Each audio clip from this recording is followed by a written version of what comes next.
Et puis nous nous retrouvons avec deux auteurs, comme je vous disais au début de cette émission. Il y a Leïla, bonsoir. Bonsoir. Et Olaf. Bonsoir. Alors, chers amis, vous venez de nous donner deux ouvrages, je le disais tout à l'heure, considérables. Alors, les auditeurs les plus fidèles vont sans doute me reprocher de ne présenter que des ouvrages considérables et indispensables. Oui, c'est vrai. Et que voulez-vous, on a le choix, par conséquent, on l'exerce. Et là, Leïla vient de donner un livre remarquable, Les 3 visages du Coran. Alors vous faites, Leïla, une analyse, avant de détailler bien sûr tout ça, vous faites une analyse assez complète du texte du Coran. Une analyse scripturaire. Scripturaire, voilà. Scripturaire, ouais. Alors on reste dans un travail universitaire. Et de synthèse surtout. Mais de synthèse. Voilà. Et c'est ce qui est fort intéressant dans votre livre, c'est que parmi une foule d'études remarquables par ailleurs, on se perd un peu, on n'a pas toujours la mémoire efficace pour pouvoir parler autour de soi, pour pouvoir voir convertir dégager des idées maîtresses. Des idées maîtresses. Elles sont dans ce livre. Voilà. Alors comment avez-vous procédé ? Parce que c'est un travail immense. Oui, c'est un travail immense. En fait, au départ, on m'avait demandé, parce que je viens du monde musulman, hein, j'ai vécu 15 ans dans un pays musulman et j'appartiens à ce monde par le biais de ma belle famille. Et donc, on m'avait demandé de faire une conférence sur le Coran et le Christ. Et donc, je ne savais pas au départ sur quoi j'allais me baser. Et je suis tombée sur les travaux du père Galèze. Et pour moi, ça a été ma seconde révélation. Ma première révélation, ça a été ma conversion au Christ en terre d'islam. Et ma seconde révélation, c'était les travaux du père Galèze, parce que ce qu'il disait sur le Coran, je voyais autre chose que tout ce qu'on m'avait déjà dit et tout ce que j'avais cru savoir. C'est-à-dire que derrière le Coran, il y a un texte en souffrance. Et plus je lisais donc le père Galèze, et après il m'a orienté sur d'autres travaux, Guillaume Di, Luxembourg, plus je lisais ces travaux de spécialistes, plus ma culture biblique se révélait et me révélait le Coran. Donc il y avait un texte derrière le texte. Et c'était un foisonnement et une convergence d'indices qui faisait exploser une vérité que le Coran, enfin les Corans dont on nous parle habituellement, ils cachent une montagne derrière, une montagne d'informations, une montagne.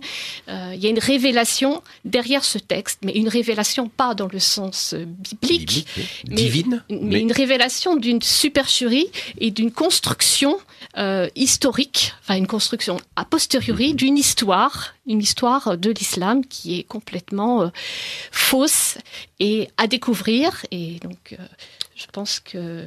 Eh bien, on va tenter de la découvrir. Alors, vous parlez du père Galèze. Faut-il, sur cette antenne, parce que le père Galèze est venu souvent s'exprimer ici, bien évidemment, faut-il rappeler qu'il s'agit du père Édouard-Marie Galèze, qui est l'auteur du Messie et son prophète, en 2 volumes, 2 tomes. Je crois que ça a toujours été publié comme ça. En tout cas, moi, j'ai la première mouture. C'est bien les 2 tomes.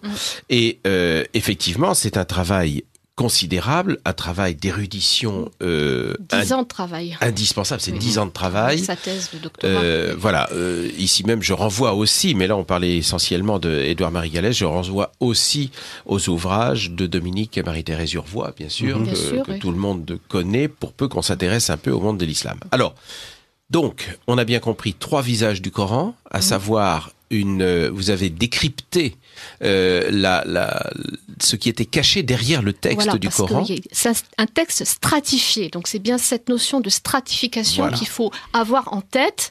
Il y a plusieurs stades d'écriture et de réécriture.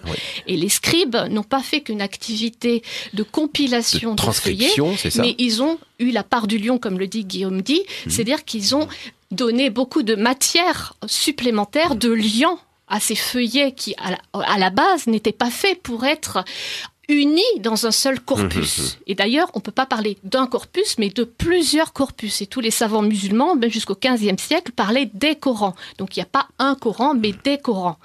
Donc, derrière ce Coran officiel, on peut voir en lui-même plusieurs strates, en ce sens que la strate primitive ne comporte que des consonnes. Donc c'est un texte qui n'a pas de diacritisme, et donc c'est un texte consonnatique. Il n'a pas été voyellisé. Voilà, il n'était pas voyellisé, et même les consonnes, il n'y a pas les signes orthoépiques qui permettent de les distinguer, les consonnes. Donc en fait, c'est un texte que vous le donnez à n'importe quel arabophone, donc à ma belle famille, ils sont même des professeurs universitaires sont absolument incapables de décrypter. Donc il faut après attendre plusieurs travaux, enfin on dit d'après la littérature musulmane, Othman et d'autres, Abdelmalik, il faut attendre la voyellisation pour que ça devienne un texte déjà un peu plus lisible. Qui survient autour du Xe siècle, je crois. Huitième. On verra avec Olaf tout à l'heure. 8e siècle, donc une deuxième strate, un deuxième visage, donc déjà un texte qui est plus lisible. Et je parle d'un troisième visage, d'une troisième strate. Donc là, c'est l'interprétation, la glose interprétative des califes, enfin des scribes qui travaillent pour les califes abbassides et qui vont donner vraiment la mouture islamique. Donc la mouture islamique, en introduisant le personnage principal, le héros post-mortem, qui n'est pas dans la strate primitive ou qui n'apparaît que 4 ou 5 fois d'après les spécialistes. Exactement. Donc tous les mots-clés islamiques sont des ajouts a posteriori, donc sur la deuxième ou la troisième strate. Donc en fait, il est important d'avoir une lecture stratifiée, de faire ce travail d'archéologue. Et donc il y a énormément de chercheurs, donc je lis tout ce que les chercheurs trouvent et sortent sur cette stratification, parce qu'il y a même des chercheurs allemands qui disent que la strate la plus profonde est une strate chrétienne, donc c'est une strate d'hymne chrétienne, donc Lulling. Donc, bon, alors, est-ce que c'est vrai, est-ce que c'est pas vrai? Mais en tout cas, c'est des hypothèses. Judéo-nazaréenne. Voilà. Enfin, je veux pas dévoiler votre sujet que vous allez traiter dans un instant. Mais... Donc, on trouve après, même n'étant pas spécialiste, mais connaissant bien la littérature biblique et parabiblique, ça saute aux yeux qu'il y a tout un tas de corpus empruntés chez... à la fois de la littérature, on va dire, judéo-chrétienne. C'est ça. Judéo-chrétienne, mais du 3e, 4e, 5e siècle après Jésus-Christ. Et parfois plus qu'emprunté, parce qu'il y a presque, enfin, aujourd'hui, on dirait du copier-coller, ou presque. Oui, les philologues ont remarqué, par exemple, que le personnage de Alexandre le Grand, c'est l'emprunt le plus visible. C'est un emprunt total d'une légende d'Alexandre, un ouvrage commandité en 629 par Héraclius. Et donc, c'est, d'après le philologue Guillaume Dix, c'est l'élément, la sourate qui va nous permettre de dire que la datation actuelle des savants islamiques est complètement fausse. Parce que si il y a des sourates qui sont écrites après 629, Mohammed étant mort en 632, donc il remet en question toute la chronologie qui est actuellement admise par les savants musulmans et admise aussi par la plupart des chercheurs coranologues qui se sont basés un peu béatement, un peu religieusement, ils se sont calqués sur le discours islamique. Donc en fait, les chercheurs remettent en question complètement cette chronologie d'écriture et disent que c'était bien des textes différents qui ont été assemblés, mais a posteriori, dans un but différent du but initial. Exactement. Voilà, c'est essentiellement ça, le message, quand on décrypte le corpus coranique à la lecture de la littérature biblique et parabiblique. Surtout parabiblique, c'est-à-dire les apocryphes, les traditions orales, les midrash, donc énormément de sourates ne peuvent être comprises que à la lumière... Judéo-chrétien, c'est clair. Donc c'est à la lumière du judéo-christianisme. Et donc c'est là qu'il faut vraiment ancrer le Coran dans une lecture historique. Et donc c'est là qu'il faut faire aussi un travail d'historien, pas seulement de philologue et de coranologue et d'histoire des idées, mais aussi d'historien. Donc en fait, c'est vraiment un travail où il faudrait faire travailler un département entier de spécialistes. Donc, alors le département est presque rassemblé dans ce studio puisque l'aspect historique, chronologique qui est si important, on va voir, parce qu'il y a les strates horizontales, si l'on peut dire, mais il y a scripturaires, mais il y a cette colonne chronologique indispensable pour la compréhension. Pour comprendre. Et d'ailleurs, quand on lit le Coran d'une façon discursive, effectivement, on ne comprend pas, en fait, tout simplement parce que on est déconnecté de l'histoire. Déconnecté total de l'histoire, puisque les sourates n'ont pas été classées comme ça vous le redirez tout à l'heure, certainement. Alors, le deuxième spécialiste qui est dans ce studio, c'est Olaf. Bonsoir, donc. Bonsoir. Et alors, là, vous nous donnez un petit ouvrage. Alors, est-il édité, cet ouvrage, dans le commerce? Je l'ai édité moi-même. Je l'ai édité moi-même pour une raison très simple, c'est que je cherchais à lui donner la plus grande diffusion possible et que, pour ça, le fichier PDF est disponible gratuitement. C'est depuis le petit site que j'ai créé à cet effet. Voilà. Alors, le grand secret de l'islam.com. Voilà. Alors j'ai commencé par le lire en PDF, naturellement, avec les cartes en couleur, c'est très agréable d'ailleurs, les représentations, mais vous l'avez quand même sorti sous forme de recueil en quelque sorte. Il y a quand même beaucoup de lecteurs qui préfèrent l'avoir en livre qu'en PDF. Mais alors, tout ça, ça procède de la démarche initiale que j'ai eue lorsque je suis tombé de mon siège en lisant les ouvrages du père Galèze. Alors là encore, voilà. C'est vraiment la source. C'est une source très importante, très importante. Mais déjà, il faut dire que le père Galèze fait lui-même la synthèse de peut-être même de siècles de recherche sur l'islam avant lui. Qui s'appuie sur on va dire c'est un géant sur les épaules de géants. Donc, il s'appuie sur des travaux antérieurs très importants, notamment avec le père Moussali, auquel il a travaillé longtemps.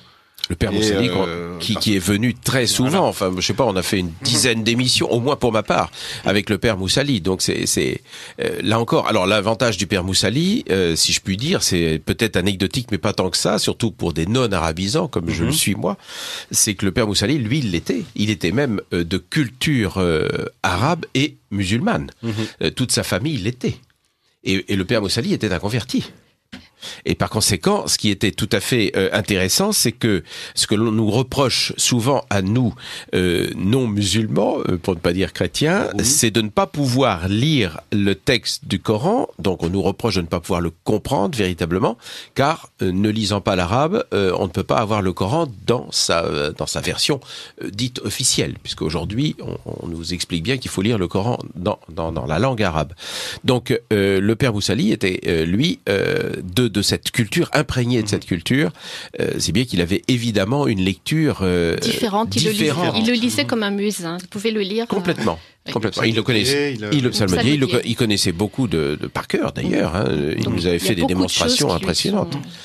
Paru évidente grâce à cette psalmodie. Donc il y a beaucoup d'éléments qu'il a pu détecter. Absolument. Beaucoup d'anomalies du texte. Alors, vous êtes à l'écoute du Libre Journal des auditeurs de Lumière de l'Espérance, la radio du dimanche de Radio Courtoisie. Je reçois Laïla pour un livre, Les 3 visages du Coran, un livre tout à fait intéressant, je le disais, tout à fait passionnant. Et pour Le Grand Secret de l'Islam, c'est Olaf. Et là, on peut découvrir ce livre, donc déjà en PDF, sur legrandsecretdel'islam.com. C'est ouvert donc et gratuit. C'est ouvert, c'est gratuit, c'est librement disponible. C'est le but de cet ouvrage.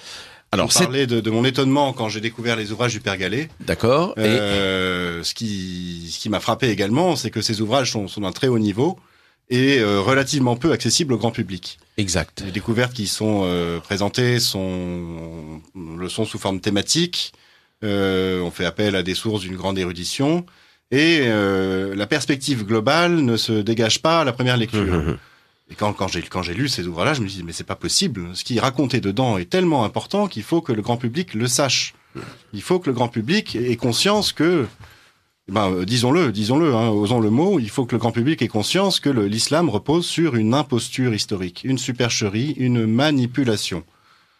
Et c'est un événement quand même de portée considérable. Ça va changer pas mal, je pense, la physionomie du monde, la physionomie de notre pays.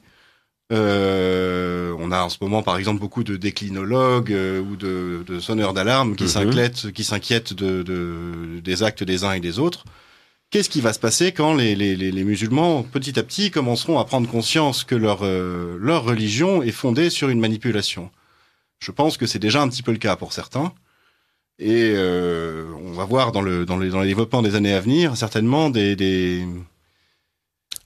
attendons-nous à être très très étonnés. Voilà, très étonnés. Mais je pense qu'il est de toute façon indispensable d'avoir lu vos ouvrages, si ce n'est ceux on évoquait les Urvois ou le père Galèze, bien naturellement, et le père Moussali, bien évidemment aussi, et Bernard Anthony, qui a fait aussi un certain nombre d'ouvrages, de vulgarisation, mais extrêmement documentés, qui s'appuient aussi sur les textes du père Moussali, c'est évident.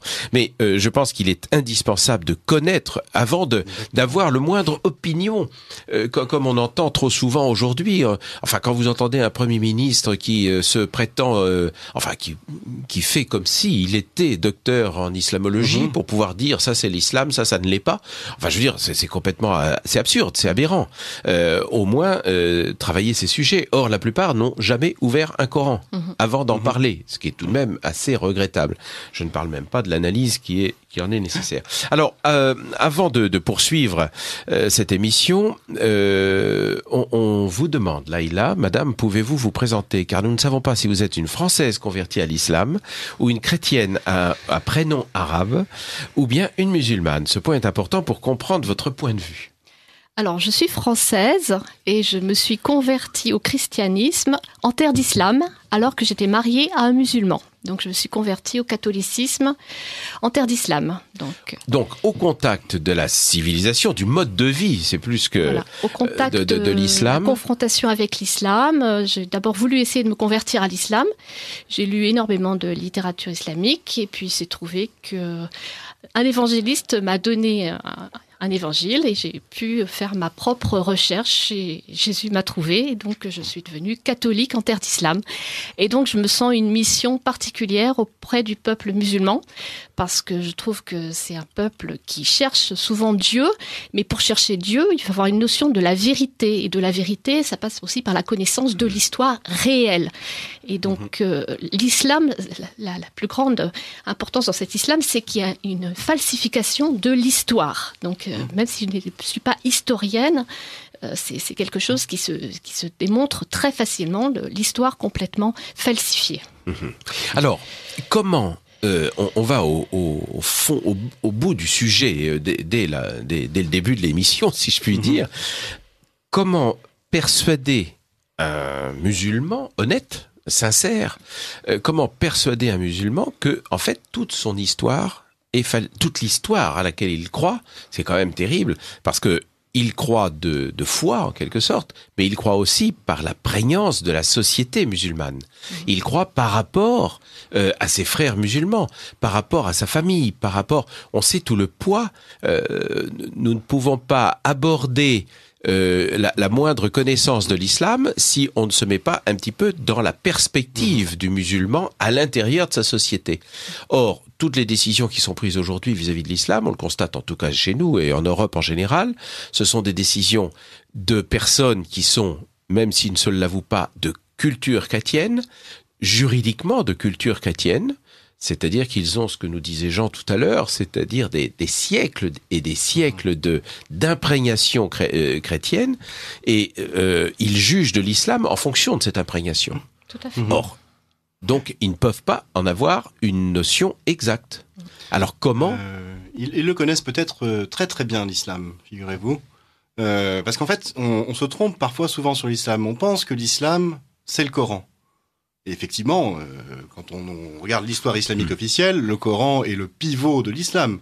C'est la révélation de la parole d'Allah. C'est ce qui est dit, en tout cas. C'est ce qui est dit. Mais quand on étudie un petit peu l'histoire, qu'on la reconstruit comme j'ai pu le faire avec le Père Gallet dans le Grand Secret de l'Islam, on se rend compte que le Coran n'est qu'un élément contributif de l'islam et qu'il sert à justifier quelque chose qui est bien plus important que lui. Alors ça, c'est votre thèse, naturellement. Ah, c'est plus... on le voit par exemple à l'action chez ces jeunes Européens qui vont faire le djihad au Moyen-Orient. Oui, en Syrie, oui. Ils n'ont pas lu le Coran. Non, pas lu le Coran. On l'a vu également dans l'histoire.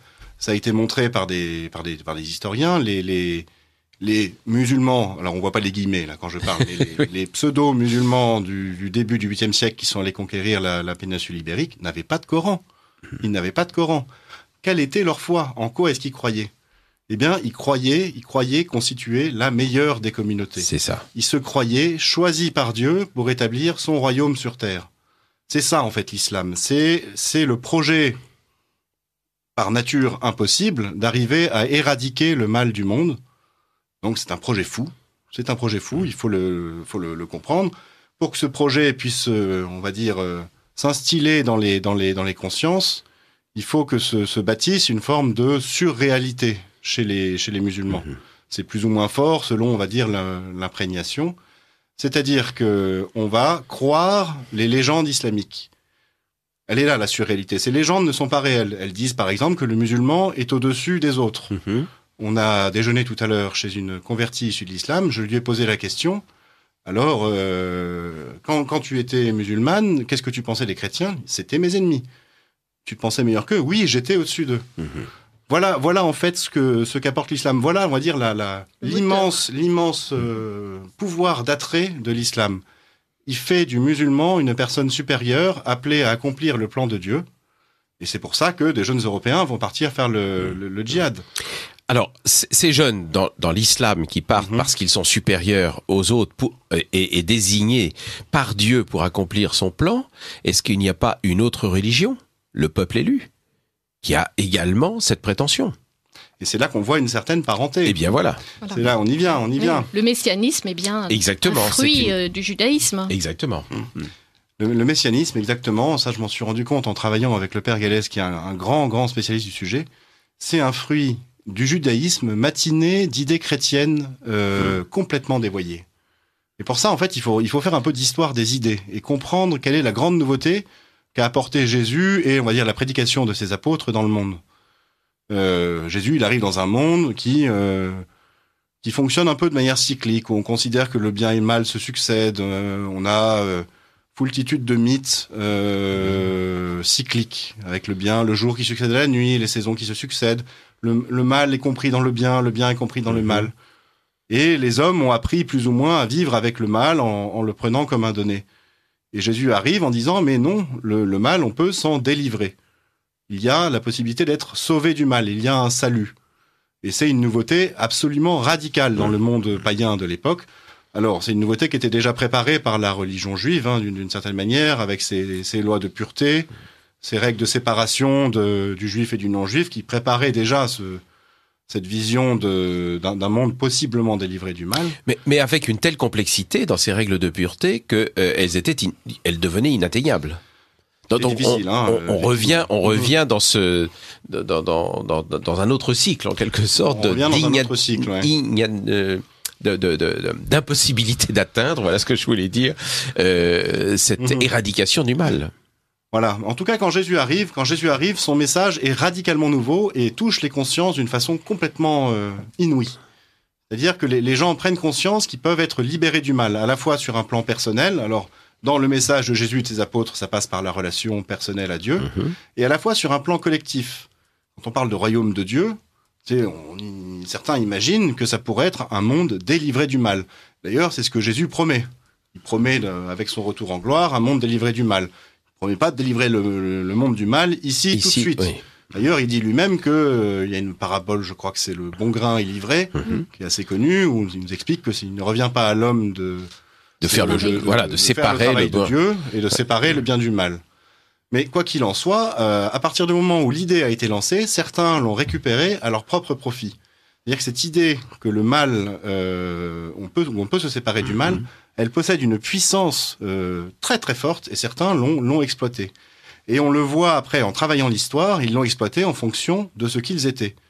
Alors les premiers à l'avoir exploité, ce sont certains juifs, on peut dire judéo-chrétiens, mais assez hérétiques, qui n'ont voulu voir dans cette idée de se délivrer du mal que des choses très très terrestres. Ils étaient travaillés par exemple par l'idée de la venue d'un messie politique, un messie roi, un messie qui restaurerait le royaume d'Israël. C'est l'entrée du Christ dans Jérusalem. Voilà, c'est l'entrée du Christ dans Jérusalem.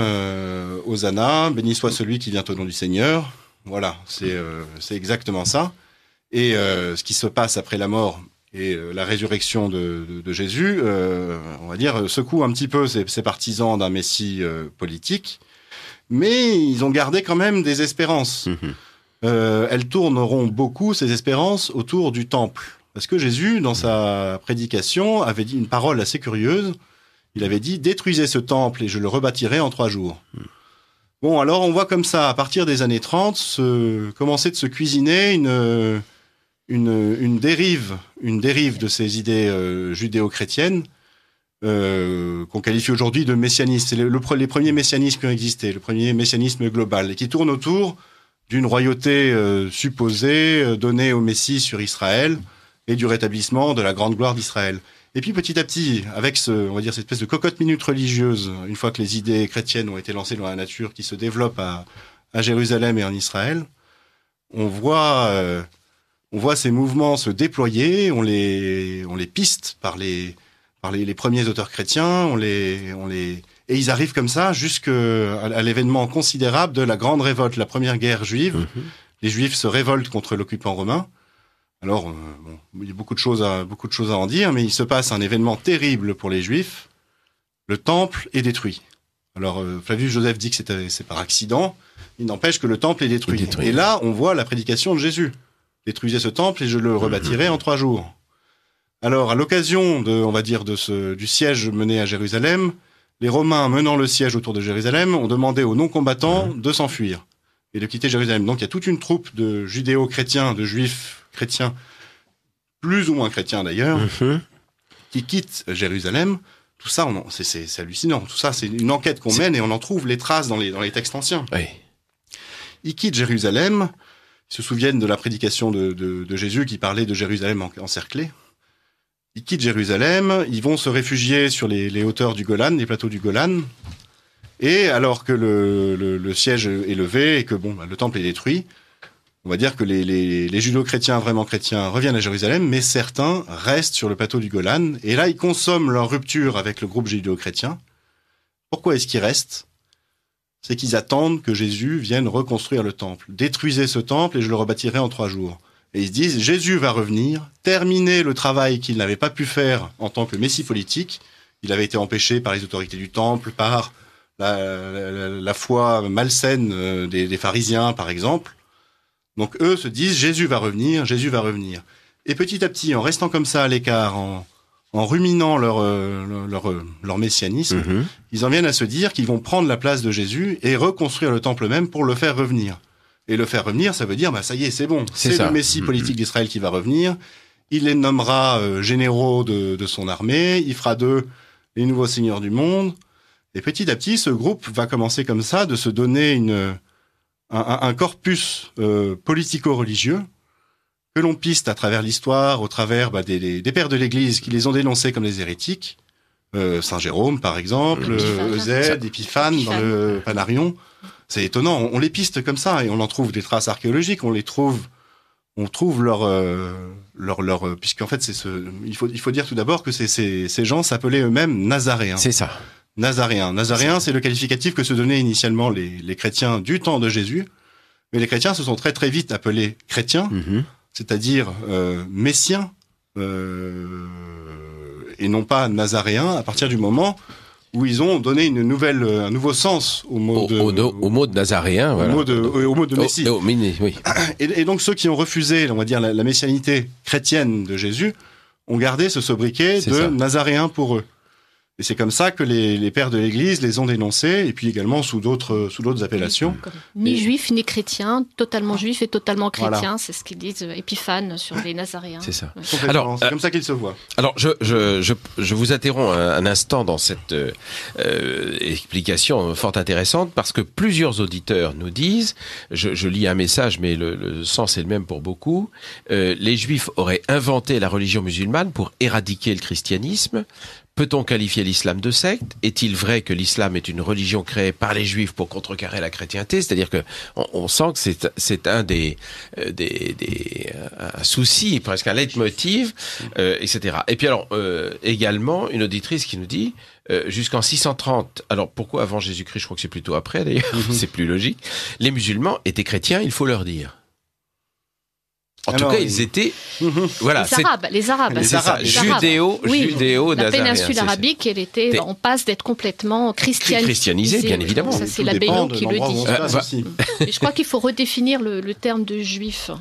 Oui, c'est important parce que lorsqu'on parle de judéo-nazaréens, ils sont d'ethnie juive, mais ils n'ont pas la religion des juifs rabbiniques. Voilà. Après la réforme talmudique de la fin du 1er siècle, et puis qui se continue après je crois que c'est à Yavne au début, puis après à Babylone. Alors aujourd'hui, on a un regard rétrospectif sur l'histoire, où on qualifie de juifs tous les juifs de l'époque, et on veut y mettre le même sens que ceux des juifs rabbiniques d'aujourd'hui, qu'on trouve dans les synagogues du Marais. Non, il faut reconnaître une complexité à l'histoire du peuple juif.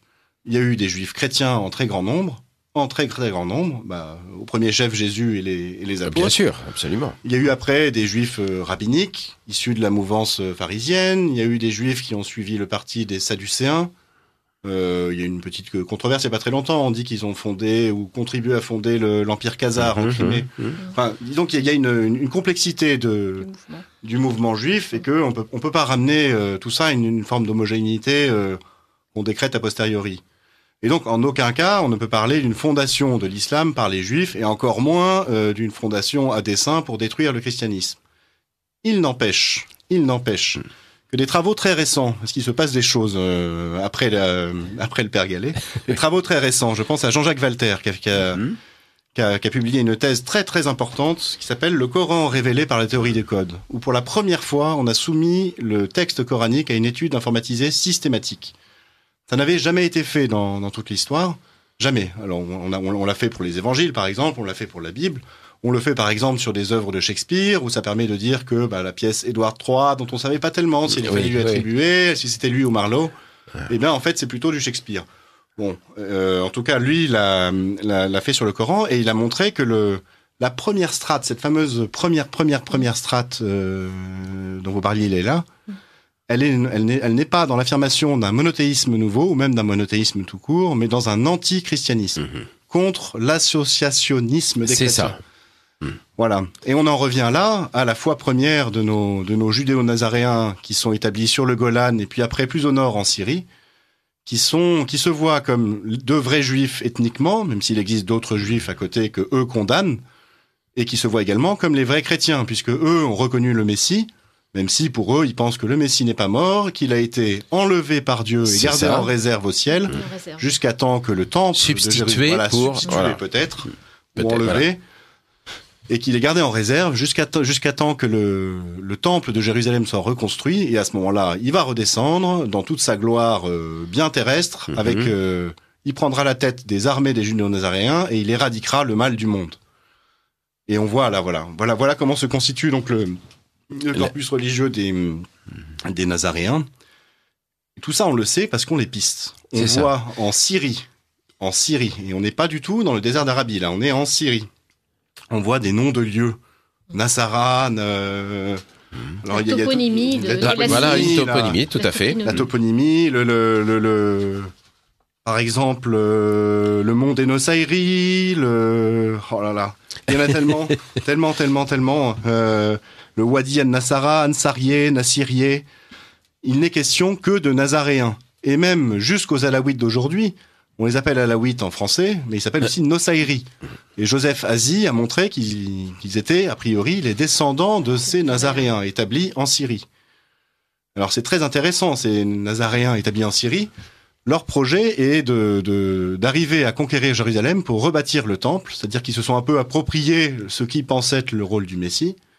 Et pour ça, pour y arriver, ils se rendent compte que c'est pas avec leurs petits bras que ça suffira, il va leur falloir une force armée. Et cette force armée, ils sont loin d'en disposer parce qu'ils vivent à l'écart, ils vivent un peu coupés du monde, on va dire dans un espèce d'isolement... Communautarisme. Voilà, d'isolement ethnique. Oui. Comment est-ce qu'ils vont bien pouvoir faire ? Eh bien, ils ont autour d'eux des forces intéressantes. On est là maintenant au 4e, 5e, début du 6e siècle. Et il y a autour de ces judéo-nazaréens établis en Syrie des tribus arabes nomades qui sont christianisés de fraîche date et qui ont pour beaucoup un passé de pillards et de réseaux. De réseaux, oui. De réseaux. Et dont on a pu voir dans l'histoire qu'ils étaient assez efficaces contre la lourde armée romaine, byzantine, grecque, que la guerre de Razzia était assez efficace. Et donc il y a un projet qui se met en place chez ces judéo-nazaréens, qui est d'aller transmettre leur espérance messianiste, leur vision du monde, d'un monde à conquérir, d'un monde à délivrer du mal, transmettre cette espérance aux Arabes chrétiens. Ouais, aux Arabes chrétiens. Ça, on le voit dans l'évolution de l'habitat de ces judéo-nazaréens. Il y a des fouilles archéologiques qui ont été menées en Syrie, et on se rend compte que, alors, il y a des synagogues très curieuses qui associent des symboles juifs à des symboles chrétiens. C'est une chose qu'on n'a jamais vue ailleurs. Et donc, ça identifie très, très certainement ce courant nazaréen. Et on se rend compte que petit à petit, des Arabes sont venus habiter dans les villages. Et donc, il y a eu une cohabitation. Des Arabes chrétiens sont venus habiter dans ces villages. Et pourquoi cette cohabitation ? Pour la prédication et derrière l'envoi en mission de conquête de Jérusalem. C'est là que les feuillets du Coran, du corpus, sont écrits. Voilà, et c'est exactement ça. Qu'est-ce que c'est maintenant que le Coran ? Alors, le Coran, quand on est là, à peu près vers l'an 600, Mahomet étant né, on pense, vers l'an 570. Sachant que cette date n'est absolument pas sûre. Hein. C'est une date qui a été refaite, déduite a posteriori par les islamologues occidentaux. D'ailleurs, toute la biographie de Mahomet, c'est a posteriori. Hein. C'est ça, voilà. Ça, on le dira tout à l'heure. On reviendra là-dessus parce que je pense que c'est effectivement très important. Pardonnez. Alors, je vous en prie. On trouve dans certains témoignages des traces de l'endoctrinement de ces judéo-nazaréens auprès des Arabes. C'est passionnant. J'en ai mis quelques témoignages dans le grand secret de l'islam. En fait, ce qui s'est passé, c'est qu'il y a eu des prédicateurs juifs qui ont voulu transmettre leur foi à des Arabes en leur transmettant leur texte. Le problème, c'est que ces Arabes, ils parlent arabe, ils ne parlent pas ou peu l'araméen, même si les langues sont très très proches. Ils ne lisent pas l'hébreu, et donc il ne faut pas lire la Torah de ces Juifs qui lisent la Torah. Alors, ce qui s'est passé, c'est que les Nazaréens ont traduit en arabe leur lectionnaire. Un lectionnaire, c'est un livre de célébration liturgique avec des extraits de la Torah, des extraits de l'Évangile. Ils lisent l'Évangile. Ils lisent l'Évangile de Matthieu. On l'appelle matinée, voilà. Transformée, pas adultérée. Les Évangiles, mais l'Évangile. Voilà. On pense que c'est l'Évangile de Matthieu adultéré par sa conservation dans ce milieu-là. Et les pères de l'Église l'ont identifié comme étant l'Évangile des Hébreux, un apocryphe en fait, mais qui est assez proche quand même de l'Évangile de Matthieu. Et c'est l'Évangile, ils n'en ont qu'un. C'est ça. Donc ils lisent en fait de la Torah dans leur lectionnaire, des commentaires, et puis toutes sortes de littératures. Peut-être aussi des apocryphes chrétiens. Des apocryphes chrétiens, toutes sortes de littératures qu'on redécouvre aujourd'hui. Orale aussi. Et donc ces prédicateurs qui vont aller après prêcher en arabe auprès des Arabes, prêcher dans un arabe clair par exemple, disposaient avec eux de petits feuillets de prédication sur lesquels ils avaient noté leur prêche. Ces petits feuillets, on va voir qu'ils vont jouer un rôle capital dans la constitution du Coran quelques années plus tard. On est là vers 600-610. On pense que Mahomet est l'un de ces prédicateurs. Certainement pas le seul, mais l'un de ces prédicateurs. Il y a des témoignages ahurissants de juifs, par exemple, qui ont observé Mahomet prêcher et qui nous donnent, en dehors de tout contexte islamique, un témoignage des prêches de Mahomet. On en retrouve des échos dans le Coran, mais ce que prêche Mahomet n'est pas musulman, n'est pas islamique à l'époque. Et Mahomet avait un secrétaire. Alors Mahomet avait un secrétaire, Mahomet avait des collègues prédicateurs, il n'était certainement pas le seul prédicateur. Il était, en revanche, on peut le penser, un des chefs les plus significatifs, si ce n'est le chef militaire de la troupe composite koréchite arabe, la tribu de Koresh arabe, et judéo-nazaréenne. Et après, on voit dans l'histoire se déployer ce fameux projet de reprise de Jérusalem qui va se faire par le truchement des Perses. Alors, il faut faire un petit peu de géopolitique du 7e siècle pour comprendre que le Proche-Orient, on va dire ce que les islamistes appellent le Cham, la Syrie, la Palestine, est le lieu d'affrontement mais séculaire entre la puissance méditerranéenne et la puissance perse.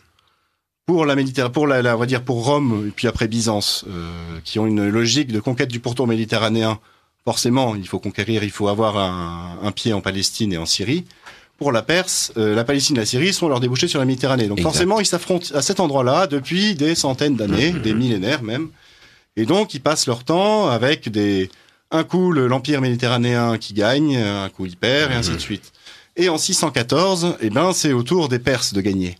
Il y a une expédition qui se monte contre Byzance, et il y a un des généraux de cette expédition, Romizanès, qui va partir jusque Jérusalem et conquérir Jérusalem.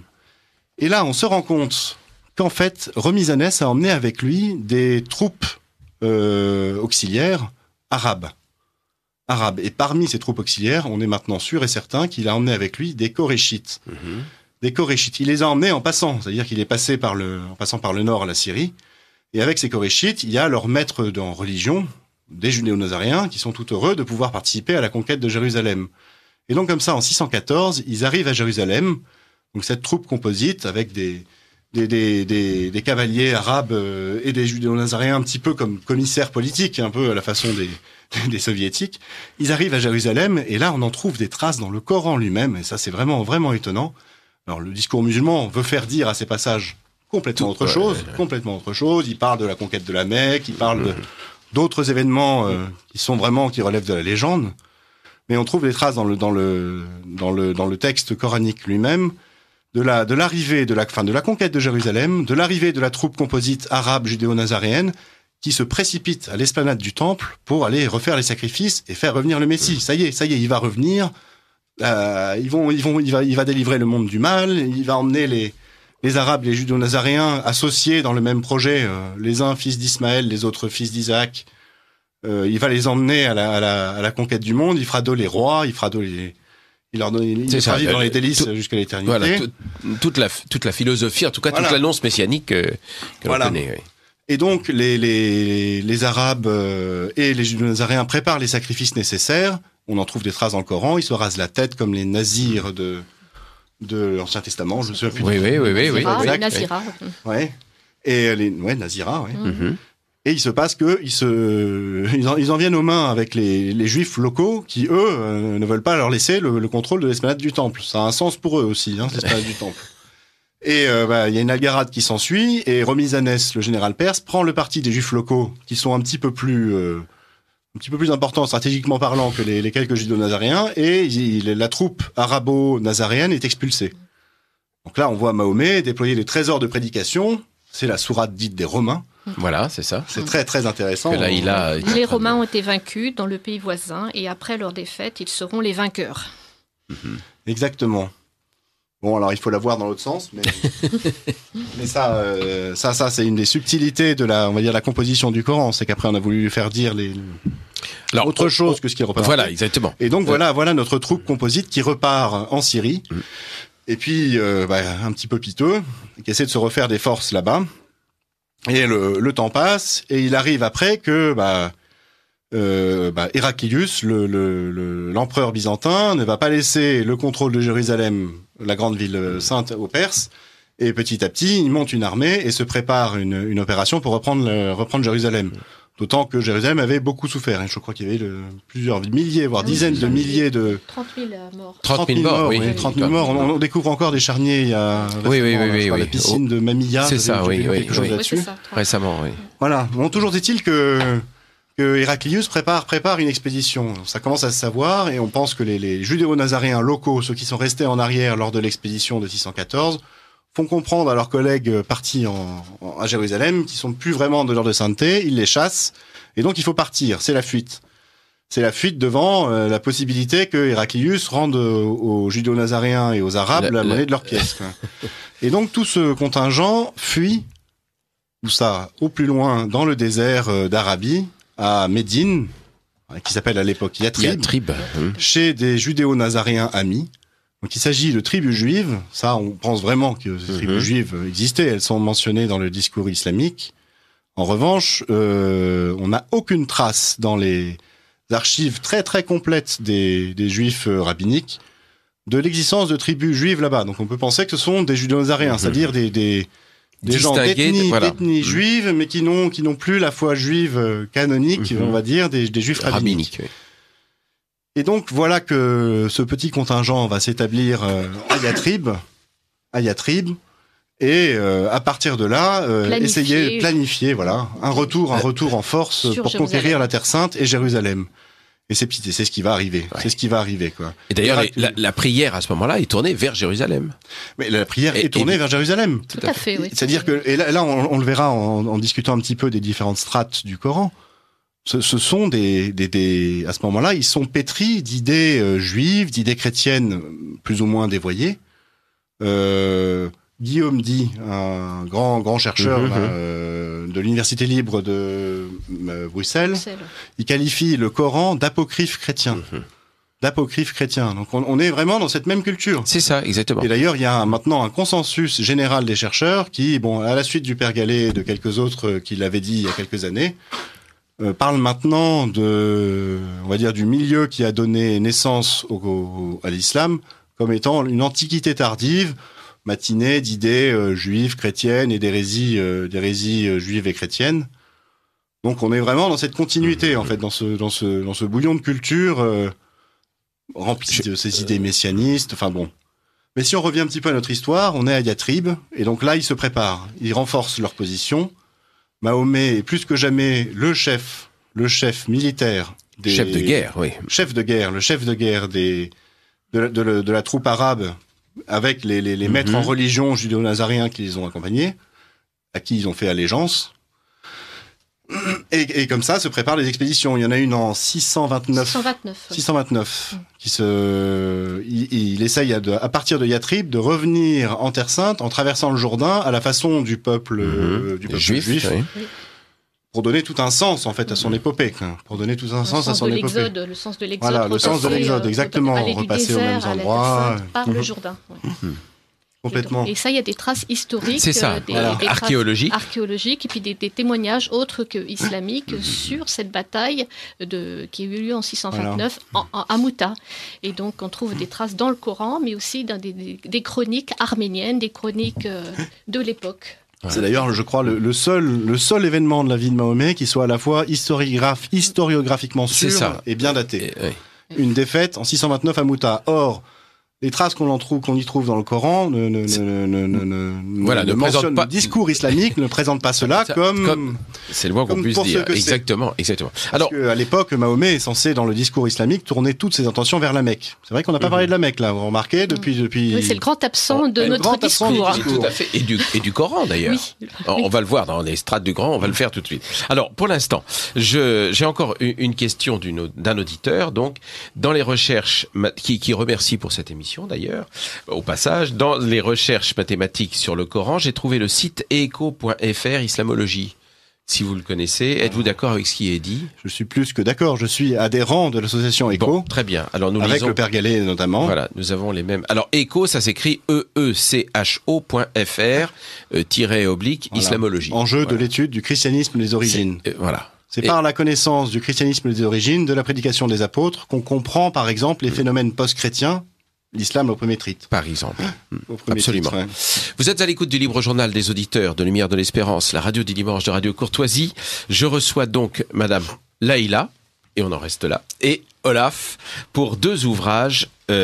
Vous avez entendu, chers auditeurs, l'importance de ces ouvrages. Le premier, Laïla, donc, les 3 visages du Coran, et le second, le grand secret de l'islam. C'est Olaf qui l'a écrit, et celui-ci, vous pouvez le trouver directement sur Internet en format PDF. Donc, le grand secret de l'islam en un seul mot.com, et vous aurez les 3-4 chapitres. Je ne sais plus comment ça se présente, enfin, etc. C'est un grand fichier PDF. Le fichier fait 88 pages en A4. Voilà, c'est ça. Et pour les lecteurs un peu exigeants, ils peuvent également le commander en livre. Il y a le lien vers un petit livre qui fait une centaine de pages. 121 pages. Voilà, un petit bouquin format A5 qui est très très bien fait. En PDF, les cartes sont en couleur et c'est important parce que la couleur ajoute beaucoup à la compréhension naturellement. Il y a quelques liens assez amusants. Il y a notamment des cartes anciennes que j'ai pu trouver. Exactement. La présence des Koréchites en Syrie. Il y a tout plein de choses. Ouais, tout plein de choses. Voilà, c'est bien dit. Tout plein de surprises. Alors on revient, si vous le voulez bien, mais n'hésitez pas à vous interrompre l'un l'autre de façon à enrichir encore le dialogue.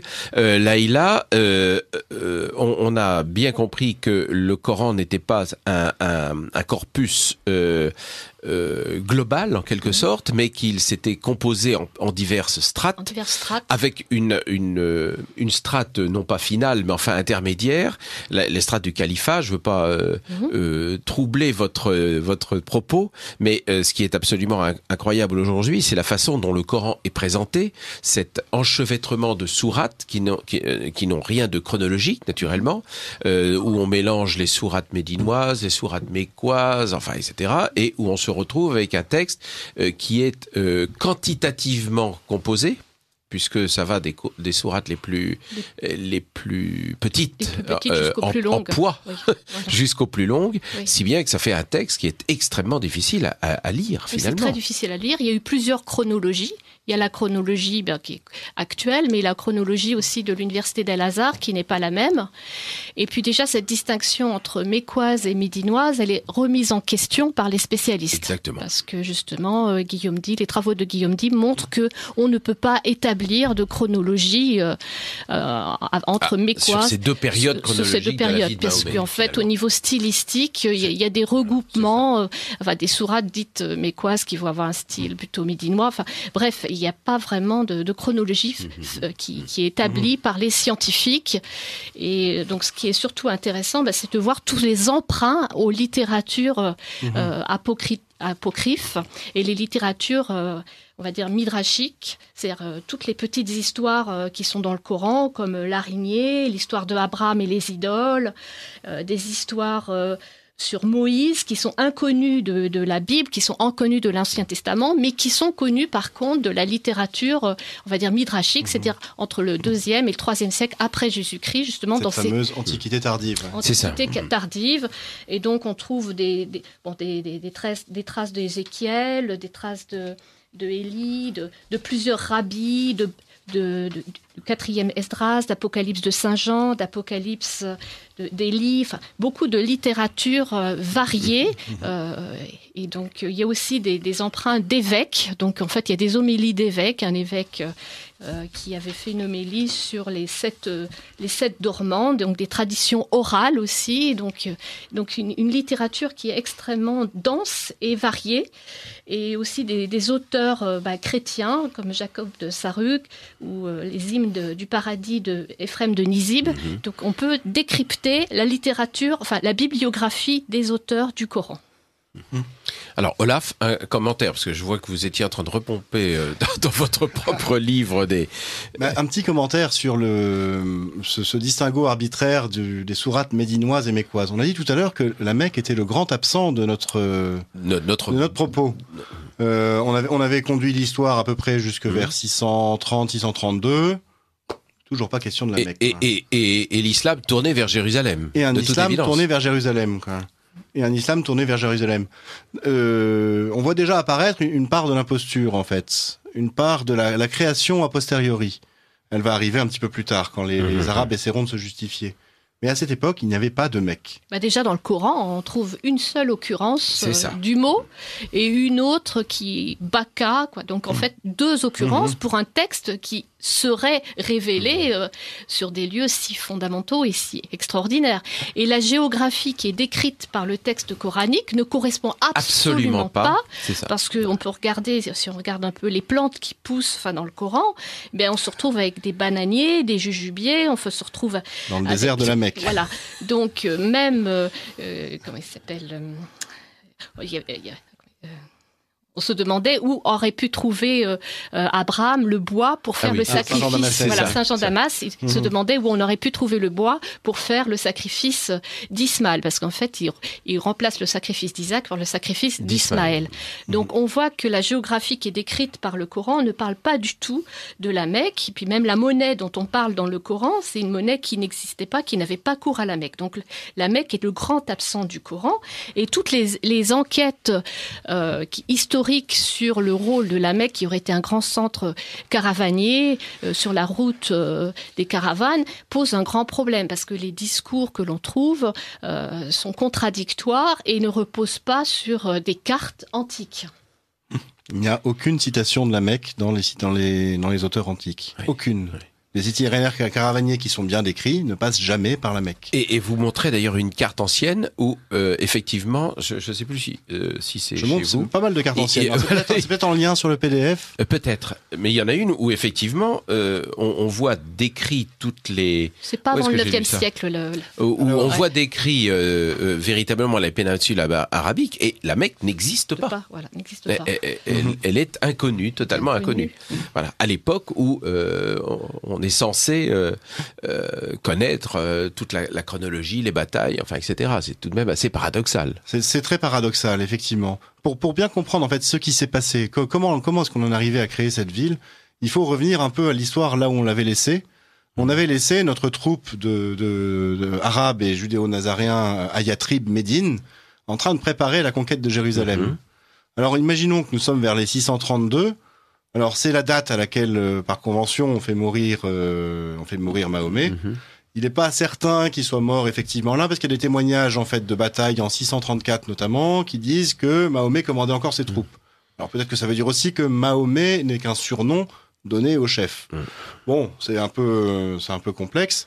Mais en tout cas, une chose est certaine, c'est que le contingent se relance à l'assaut et il va là bénéficier d'une espèce de fenêtre stratégique vraiment très favorable, à savoir que les deux empires, perses et byzantins, se sont vraiment épuisés l'un l'autre dans leur guerre sans fin. Et ils arrivent, comme ça, les Arabes arrivent en balayant tout, en passant par la Syrie, en ralliant les anciens judéo-nazaréens de Syrie, et petit à petit comme ça, par l'élan du réseau, ils arrivent comme ça à conquérir Jérusalem. Le rouleau compresseur. Le rouleau compresseur, ouais. Jérusalem tombe, alors il y a un petit doute, je crois, sur la date, on dit... 637. Voilà, c'est peut-être 638. Ouais. On a des témoignages de l'évêque de Jérusalem qui nous raconte que les Arabes campent à sa porte et empêchent les pèlerins de venir faire les dévotions. C'est lui-même qui va finir par ouvrir les portes de la ville en essayant d'éviter que ne se reproduise le grand massacre qui a eu lieu en 614 lorsque les Perses avaient conquis la ville, où on avait parlé de ces dizaines de milliers de morts. Je pense qu'ils avaient encore ça en mémoire. Et là, il se passe quelque chose de très, très étonnant. Et on en a des témoignages. C'est là encore où il y a eu tout un travail d'une nouvelle vague d'historiens à partir des années 2000 qui ont publié des nouveaux travaux, des nouvelles recherches. On a Prémar, par exemple, dans son livre « Les fondations de l'islam », qui nous exhume des témoignages fantastiques, qui nous racontent ce qui s'est passé précisément quand les judéo-nazaréens, les Arabes, sont arrivés à Jérusalem. Aussitôt en courant, ils arrivèrent au lieu qu'on appelle Capitole, c'est-à-dire l'esplanade du Temple. Ils prirent avec eux des hommes, certains de force, d'autres de leur plein gré, afin de nettoyer ce lieu et d'édifier cette maudite chose destinée à leur prière, qu'ils appellent une mitziga, c'est-à-dire une mosquée. Et en fait, voilà ce qui se passe. Ils se précipitent sur l'esplanade du Temple pour reconstruire le Temple et faire revenir le Messie. On a d'autres témoignages. Sophrone, par exemple, il évoque le rôle d'un marbrier qu'il aurait excommunié parce qu'il aurait contribué à construire ce fameux Temple. Et donc, le Temple de Jérusalem est reconstruit. Alors, évidemment, il n'a pas la splendeur du Temple d'Hérode le Grand. Mais le temple est reconstruit, on y donne les sacrifices, on y fait les sacrifices nécessaires pour que le Messie revienne, mais il se passe quelque chose d'extraordinaire. Ben, il ne revient pas. Le Messie ne revient pas. Oui. Le Messie ne revient pas. D'où on sourit là ici naturellement, mais ils sont extrêmement dépités. Ils sont déçus, ils sont extrêmement dépités. Mohamed, dans les hadiths, annonçait le retour imminent de Jésus. Complètement, c'est tout à fait sa prédication. C'est d'ailleurs pour ça que le père Gallet a appelé sa thèse « Le Messie et son prophète ». Son prophète, voilà. C'est ça. Son prophète étant Mahomet, qui n'annonçait pas une religion nouvelle, mais le retour du Messie Jésus. Messie Jésus qu'on retrouve... Messie terrestre. Un Messie tout terrestre, mais qu'on retrouve une cinquantaine de fois, je crois, dans le Coran. Dans le Coran, on a 4 fois Mahomet, mais on a 58 fois Jésus, mais qui est désigné comme le Messie. Et 150 fois Moïse. Ce qui corrobore tout à fait les perspectives, les suspicions et les perspectives historiques modernes. Parce qu'il faut quand même se fixer aux statistiques des mots. Donc c'est pas normal que dans le Coran on parle plus de Moïse et de Jésus et de Marie que de Mahomet. Il y a quelque chose. Même un non spécialiste peut s'interroger et suspecter quelque chose. Absolument. Alors nous sommes inondés, absolument couverts de messages et de messages fort longs. Alors, chers auditeurs, pardonnez-moi, je ne vais pas vous les lire. Il y a des messages qui font 4-5 pages avec certainement des choses tout à fait intéressantes. D'ailleurs, j'en ferai des photocopies si vous voulez pour mes invités, avec des notes, avec des renvois, avec des choses tout à fait intéressantes. Alors, je me permettrai simplement de donner... Oui, là, on ne pourra absolument pas lire. C'est dense, oui. Voilà, c'est très dense. Alors... je vous donne lecture de quelques... Alors, d'abord, une auditrice. Chère madame, là, c'est un reproche que je vous fais. Vous me dites, jamais entendu parler du père Galaise. Alors, si vous vous intéressez à l'islam, il est indispensable que vous vous procuriez les 2 ouvrages, les 2 tomes plus exactement, du père Édouard-Marie Gallès, Le Messie et son prophète. Voilà, je lui conseillerais d'aller directement sur mon site, legrandssecretdelislam.com, voilà. Parce que ce que j'ai écrit avec lui, là, c'est un travail de 2 ans. Exactement. C'est vraiment un travail de synthèse, de mise au clair de sa thèse pour la rendre accessible au plus grand nombre. Voilà, donc commencez par ce site, Le Grand Secret de l'Islam, qui n'est évidemment pas en contradiction, au contraire avec... j'ai travaillé avec lui. Les ouvrages du Père Gallès. On a tout refait ensemble. Tous les deux, on a travaillé avec le Père Gallès. Même et moi, puis éventuellement, après, vous vous plongerez dans l'immense travail du Père Gallès, qui est passionnant, mais qui ne peut se lire qu'un crayon à la main. Enfin, je veux dire, c'est voilà. Alors, vers le IIIe siècle, nous dit cet auditeur, donc vers le IIIe siècle en Palestine, il a fallu un concile pour mettre au pied du mur les Juifs convertis, mais qui ne voulaient pas abandonner les rites et les fêtes juives. Ils ont donc été exclus de l'Église catholique, ils sont partis dans le désert et sont au début de l'islam. Ces chrétiens-là s'appelaient judéo-chrétiens. Oui, voilà, nazériens. Oui. Voilà. C'est nazaréen, c'est mieux parce que dans le Coran, ils utilisent le terme de nazaréen. Voilà, et à la fois, les nazaréens sont les amis, ils sont les ennemis. Donc on voit bien qu'il y a eu une difficulté à régler certains différends et que tous les textes n'ont pas été maîtrisés, n'ont pas été nettoyés des anciennes amitiés. Parce qu'après, il faut signaler que les Nazaréens vont être les ennemis jurés des proto-musulmans. Alors, je continue les messages. Savez-vous que les jeunes Français convertis à l'islam et qui partent en Syrie au cours de leur scolarité, savez-vous que les jeunes Français convertis à l'islam et qui partent en Syrie au cours de leur scolarité, que fait l'éducation nationale, nous demande-t-on? Bah oui, c'est effectivement. Bon, ça, c'est pas très malin d'envoyer les élèves en Syrie en ce moment. D'où vient la langue arabe que le Coran dit avoir été donné par Dieu?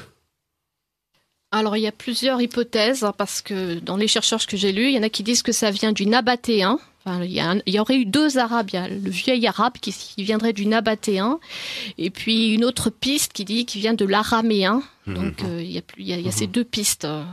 Et puis enfin il y a une autre forme d'écriture arabe, sud-arabique. Enfin c'est un linguiste qui a parlé de cette 3e forme d'écriture. Mais il y a au moins 2 pistes. Enfin j'ai vu des chercheurs qui parlent de l'araméen et d'autres du nabatéen. Eh oui. Il y a une grande proximité entre l'araméen et l'arabe, je crois. Ouais. Ah oui justement Luxembourg fait une lecture syro-araméenne du Coran. Donc c'est un chercheur allemand qui est sous le coup d'une fatwa. Donc lui il a déplacé les signes diacritiques en voulant voir si, en déplaçant un petit signe diacritique, on pouvait avoir un sens différent et plus clair. Et donc, justement, la sourate Al-Qadar 97, il l'a traduit comme étant la descente du verbe fait chair et non pas la descente du verbe fait livre. Donc, c'est pas la descente du Coran, mais la descente de Jésus-Christ qui est célébrée dans la nuit de prière, à la fois chez les chrétiens et à la fois chez les musulmans. Donc en fait, c'est en déplaçant juste un petit signe diacritique, il a interprété la sourate 97 comme étant une hymne chrétienne qui célèbre la naissance. Donc elle est paix et salut jusqu'à l'apparition de l'aube. Et donc il a rapproché ça de la nativité, de la liturgie de la nativité. Donc il y a beaucoup de sourates comme ça, en déplaçant quelques signes diacritiques, il est arrivé à une lecture complètement différente. Parce que comme on rappelle, le Coran, il n'y a pas ces signes diacritiques, donc on a une pluralité des lectures. C'est ça. Là, il va falloir qu'on explique un petit peu comment est apparu le Coran, en fait. Alors, allons-y, parce que le temps passe très vite dans cette émission, comme vous le voyez bien, et on était là en 640. Voilà. En 640, reprenons la chronologie. Le Messie ne revenait pas. Et là, il se passe quelque chose, c'est un renversement d'alliance. Évidemment, les Arabes, emmenés par les judéo-nazaréens dans une épopée de guerre, de conquête et de sacrifice, se rendent compte qu'ils ont été trompés, manipulés par les judéo-nazaréens, qui n'ont pas de Messie pour eux. Et donc, derrière, ils vont se retourner contre eux, les massacrer, les bannir. On en trouve les traces dans les discours musulmans. C'est la conduite de Mahomet envers les tribus juives de Médine. C'est ça. Et derrière, ces Arabes, à qui on avait promis la terre entière, et en particulier une place de chef dans un royaume délivré du mal, se rendent compte que ils n'ont peut-être plus le background religieux. Pièce dans le cochon. Ce sera fait. Excusez-moi. Pièce dans le cochon, bien sûr. Ils n'ont plus, on va dire, le corpus religieux pour justifier la chose, mais ils ont le contrôle militaire de du Proche-Orient. Ils ont le contrôle militaire du Proche-Orient. Et ce qui va se passer après ça, c'est un pénible travail de justification religieuse de cette domination politique. Et c'est comme ça, petit à petit, qu'on va en arriver à créer le Coran, à créer l'islam, pour que les califes, petit à petit, puissent justifier la domination politique qu'ils ont héritée de, on va dire, de l'épopée messianiste avec les judéo-nazaréens. Donc ce qui va se passer, c'est que à partir du moment où les judéo-nazaréens sont bannis et massacrés, on va procéder à une destruction de tous leurs textes religieux, un effacement des mémoires, et on va essayer de garder de leurs textes religieux ce qui pourrait aider à constituer un corpus religieux justifiant la domination politique.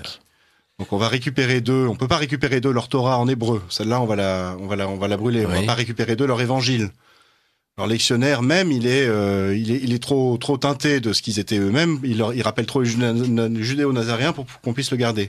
On va conserver ce qui est facilement manipulable, on va conserver les brouillons de prédication des fameux prédicateurs dont Mahomet, que le secrétaire de Mahomet a rassemblé. Voilà, exactement. C'est peut-être pour ça que ces fameux brouillons auraient été écrits sur des tessons de bouteilles ou des omoplates de chameau, parce qu'on n'allait pas gâcher du parchemin noble pour un brouillon. Bon, ça, on n'en sait pas encore trop grand-chose. Donc on rassemble ces brouillons, et puis au gré des luttes terribles entre Arabes pour la domination politique, alors là on a 50 années entre 634 à peu près, et on va dire jusque l'arrivée d'Abd al-Malik en 687, 88 par là, non ? Oui, c'est ça. On a une guerre sans nom entre Arabes, qui ne s'appellent pas encore musulmans, pour le pouvoir. Calife et anti-calife. C'est ça, entre calife et anti-calife. Et c'est dans ce maelstrom où ils s'entretuent les uns les autres que va naître la Mecque. Que naît la Mecque, que naît Mahomet en tant que prophète, que naît le Coran comme livre révélé par Dieu, que naissent des idées. En fait, les partisans du calife vont être contestés, par exemple, par un anti-calife qui va dire « Oui, mais moi, je suis anti-calife, justifié parce que j'ai le prophète Mahomet avec moi. » Alors le calife va dire « Oui, non, mais moi, j'ai le prophète Mahomet, mais j'ai le Coran révélé par Dieu. » Et c'est comme ça qu'il y a une espèce de dialectique qui va conduire Très artificiel. Très artificiel, qui va conduire les Arabes à se construire petit à petit une religion. Et c'est Abd al-Malik qui va, donc le très grand calife Abd al-Malik, qui va fixer les bases de cette religion qui n'est pas encore l'islam, qui n'a pas encore le visage actuel de l'islam, mais qui, on va dire, en épouse un petit peu les contours. Ça, on le verra avec la construction du dôme du Rocher à la fin du 7e siècle. Le dôme du Rocher, on ne parle pas du tout du Coran. Donc c'est ça on ne parle pas encore du Coran. On ne parle pas du Coran. Il faut voir même qu'en 640, il y avait un colloque interreligieux entre un patriarche jacobite et un compagnon du prophète, et il ne parle pas du Coran. Donc en 640, le Coran n'existe pas encore. Et Bien donc, sûr. sur le dôme du Rocher, il n'est pas de trace non plus de ce Coran. Donc en fait, c'est une construction a posteriori, bien postérieure à la mort de Mahomet. Ce qu'on voit sur le dôme du Rocher, c'est la célébration d'une religion nouvelle, qui n'est pas encore l'islam, qui est une sorte de religion d'Abraham, héritée plus ou moins des judéo-nazaréens. Une religion qui coiffe la religion chrétienne, on va dire les chrétiens et le judaïsme, et qui place les nouveaux seigneurs politiques, les Arabes, au-dessus d'eux. C'est ça. C'est la justification religieuse du messianisme politique qui avait été le leur, transmis par les Nazaréens. Et alors finalement, ce texte connu aujourd'hui du Coran va être assemblé petit à petit et va être figé en quelque sorte, alors qu'il aurait pu continuer à évoluer d'ailleurs, mais va être figé par des nécessités politiques d'affirmer pour les califes leur propre autorité. Mais il y a eu une compétition entre les codex. Bien sûr. Donc il y a eu beaucoup de codex, de compagnons du prophète, le codex d'Ubay, le codex d'Ali, le codex de Massoud, qui ont été brûlés. Donc il y a eu beaucoup d'autodafés, beaucoup de compilations et d'autodafés. Donc on ne peut pas parler d'un Coran. Il y a eu plusieurs Corans. Même les chiites, ils disent que le Coran actuel, il lui manque tous les personnages qui se réfèrent à Mahomet, que les sunnites ont enlevé le personnage de Mahomet pour justement des raisons politiques. Voilà. Donc il y a pluralité des Corans et c'était un fait qui était communément admis par les savants de l'islam jusqu'au XVe siècle. Donc en un mot, une construction purement intellectuelle en fait d'une religion a posteriori pour justifier d'une action politique. Elle est parfois même plus qu'intellectuelle. Parce que la grande difficulté on va dire des nouveaux maîtres du Proche-Orient, c'est qu'ils se retrouvent avec, dans une situation où ils doivent justifier de leur domination politique sans forcément derrière avoir les outils nécessaires. Le Coran, par exemple, ce sont des textes anciens, comme Leïla en parlait, qui ne justifient pas forcément par eux-mêmes la domination politique. On va essayer de leur faire dire autre chose. On va construire autour du Coran un discours islamique qui dit autre chose que ce que le texte veut dire. Et on va déplacer et contraindre la géographie, les mémoires des Arabes, pour faire rentrer le réel dans le nouveau discours. On va à ce moment-là créer la ville de la Mecque. On va baptiser les collines de la Mecque du nom, par exemple, de lieux qui étaient courants en Syrie. Plutôt vers Petra, d'ailleurs. Alors, il y a plusieurs thèses. Selon le Père Gallet, la Syrie. Je renvoie à un autre discours. Oui, effectivement, ça pourrait être Petra. Certains auteurs l'affirment. Oui. Et en fait, il va y avoir comme ça tout un transfert des mémoires originelles des Arabes, géographiques. C'est-à-dire qu'on va prendre les souvenirs de la Syrie, on va les greffer sur la Mecque. Il va y avoir des souvenirs plus diffus, par exemple le souvenir des judo-nazaréens, il va être transformé, on va faire des judo-nazaréens dans le Coran des chrétiens pour pouvoir condamner les chrétiens, et il y a comme ça tout un ensemble de transferts historiques qui vont justifier, ou du moins qui vont rentrer dans le discours islamique, qui vise à contraindre la réalité. On est totalement là dans la construction de cette surréalité dont je vous parlais.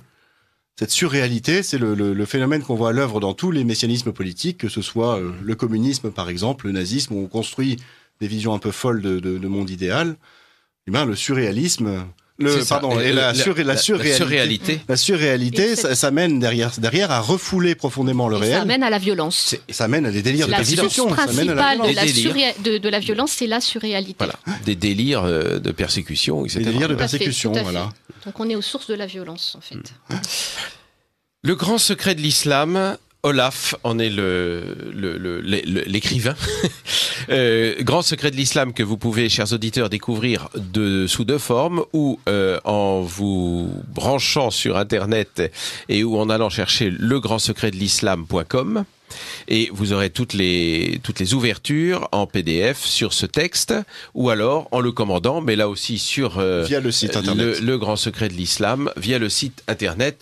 Vous pouvez donc acheter ce volume de 121 pages en A5 qui est voilà, je reçois encore des messages, je vais vous en faire part, mais on n'aura plus le temps de les traiter, j'en suis désolé. On vient d'avancer, c'est un peu renversant, oui. Les 3 visages du Coran, c'est Laïla, et vous trouvez ce livre naturellement à la librairie Notre-Dame de France. Merci Laïla, merci Olaf. Merci beaucoup. Merci.